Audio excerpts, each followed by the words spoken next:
Hey, how's everyone doing?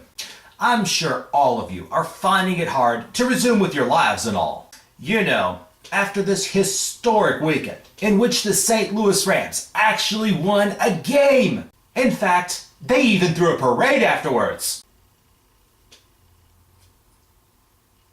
Oh wait, it turns out that parade down Market Street wasn't for the Rams after all. So, has winning the whole freaking World Series sunk in yet? The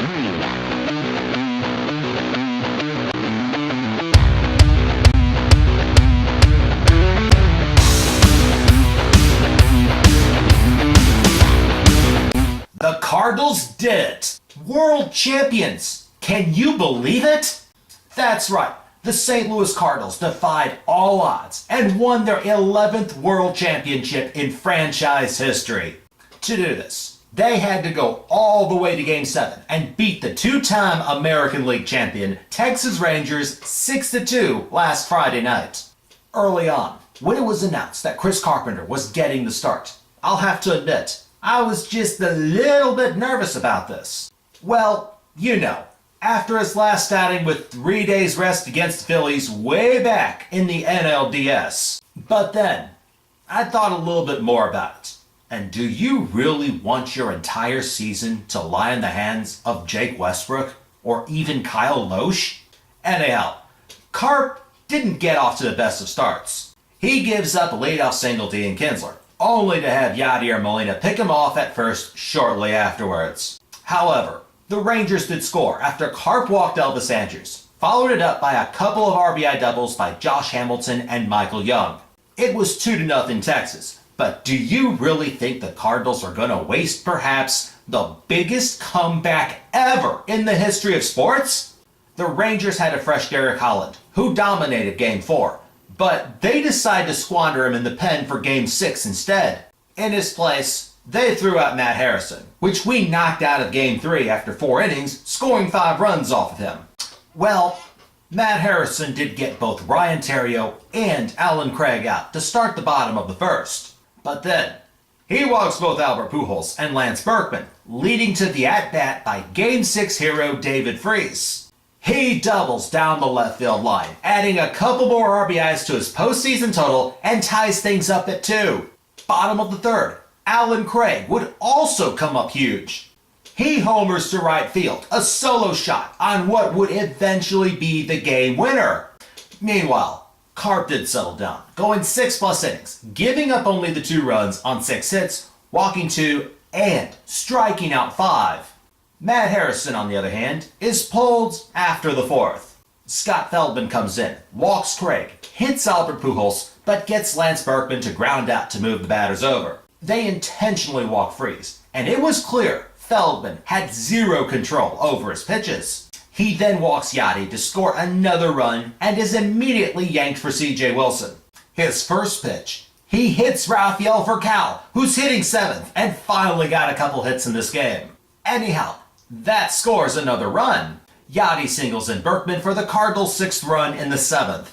And once Carp is done for the night, the bullpen comes in, and they are completely and totally lights out. All the way to the final Texas Ranger out, where David Murphy hits a deep fly ball to left. Now, keep in mind, Alan Craig denied Nelson Cruz of a home run way back in the 6th inning. This time, he makes a running catch to end it, and all pandemonium ensues afterwards. And for the 11th time in franchise history, the St. Louis Cardinals are the world champions. And let's not discount the Texas Rangers by any means. In spite of what you might have seen in the past 7 games, this is a young and really good ball club.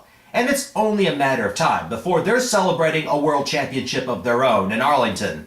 Now, how about them Cardinals? If you look at absolutely everything they had to go through to get to this point, things like Adam Wainwright having Tommy John surgery back in spring training, the Albert Pujols contract talks and his slow start, the pitching woes, and Ryan Franklin's meltdown, the key injuries, the blown saves, the double plays, the pitcher hitting 8th, going as far as falling 10 games out of first and 10.5 games out of the wild card as late as August 25th. But somehow, the Cardinals found a way to overcome all of this. They had to wait for the Phillies to turn a game-ending double play in the bottom of the 13th inning against the Atlanta Braves on the last day of the regular season to clinch the wild card. They ran the postseason gauntlet, systematically eliminating those same Phillies and their four aces, along with the Brewers and the Beast Mode thing, and the best team in the American League, the Rangers, on their way to becoming the best team of 2011. And with winning it all, there's one huge downside. No more baseball. And now, we enter the offseason. The awards, the trades, and the free agent signings. But no actual baseball played. And the decision was made official on Monday. Tony La Russa is now retired. You see, the news just gets better, doesn't it? Alright, I'm not gonna lie. I wasn't one of his biggest fans. But the one thing about him, he made things very interesting in his 16 years as Cardinals manager. But he did manage to win a couple world championships, so it all wasn't that bad. And as he goes out on a high note, I'd like to wish him all the best in his retirement, and wherever it might take him in life. Now, it's time to ask those huge questions that everybody's going to be talking about. Question number 1. Who will become the Cardinals' next manager? While many people out there are thinking Terry Francona or even Jose Oquendo, I'm solidly in the Joe Madden camp. If you've seen what he's done with the Tampa Bay Rays over the past couple of years, he works very well with young players and has managed to win a pennant, division title, and a wild card, all with a payroll of practically zero. Imagine what he can do with some star players and away from that uber competitive and very expensive AL East. And the next big question as we enter the free agency period. Will the Cardinals re-sign Albert Pujols? Alright, we haven't talked about this all year, but now the season's over. If they haven't already, you know this is going to be the biggest thing the national media is going to talk about all winter long until he's signed. And as for my final question of the day, and of the season, it's this. What was your favorite Cardinal moment of the 2011 season? Was it the World Series? Or how about the epic Game 6? Or maybe something that happened in the regular season? Whatever it is, feel free to share it. As always, submit your answers, comments, questions, responses, or anything else in the comment box below. Subscribe on YouTube, follow me on Twitter, and check out www.i70baseball.com. Well, this is it. We've reached the end of the season, which means that this is the final episode of the Hot Corner for 2011. And I want to thank all of you who have subscribed, commented, good or bad, or watched me act like a complete dork on a regular basis throughout the summer. It's because of you why I enjoy making these videos after each big series during the year and throughout the playoffs.